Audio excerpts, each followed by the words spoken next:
বন্যার ধকল কাটিয়ে ঘুরে দাঁড়ানোর চেষ্টায় কুমিল্লার কৃষকরা। শীতকালীন আগাম শাকসবজি ও আমন আবাদে ব্যস্ত তারা। তবে বীজ ও চারা সংকটে মৌসুম জুড়েই অনাবাদি থাকছে হেক্টরের পর হেক্টর জমি।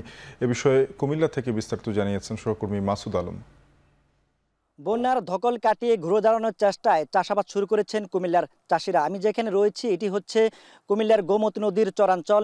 এই চরাঞ্চল সহ কুমিল্লার যে ১৪ উপজেলা বন্যার পানিতে প্লাবিত হয়েছে বা পাকা ধান ঘরে তুলতে পারেনি। একই সঙ্গে শাক সবজির ক্ষেত নষ্ট হয়েছে, আমনের বীজতলা ক্ষতিগ্রস্ত হয়েছে। আমন চাষাবাদ শুরু করেছিলেন ঠিক ওই সময় বন্যার যে আক্রমণ সেটার কারণে কিন্তু তারা একেবারে প্রায় ২২,০০০ হেক্টর জমি প্লাবিত হওয়ায় কিন্তু আমনের চাষাবাদকৃত জমি নষ্ট হয়েছে। তারা বলছেন যে তাদের যে পরিমাণ চারা এবং বীজ ছিল সেগুলো কিন্তু তারা চাষাবাদ করেছেন, সেটা বন্যার পানিতে নষ্ট হয়েছে। এখন আবার ঘুরে দাঁড়াতে হলে তাদের বীজ এবং চারা প্রয়োজন রয়েছে।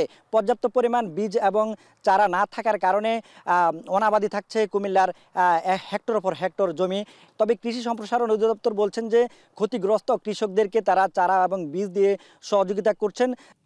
তবে এখানকার যারা কৃষক রয়েছেন তারা বলছেন যে তাদের জমিতে পলিমাটি জমেছে, একই সঙ্গে যে নদীর বালু এসে তাদের জমিগুলো নষ্ট হয়ে পড়েছে, সেগুলো চাষাবাদ উপযোগী করতে তারা কিন্তু প্রতিনিয়ত কাজ করে যাচ্ছেন। তবে শীতকালীন সবজিটাকে তারা প্রাধান্য দিয়ে কিন্তু এখন চাষাবাদে ব্যস্ত সময় পার করছেন। তো এই ছিল কুমিল্লা থেকে।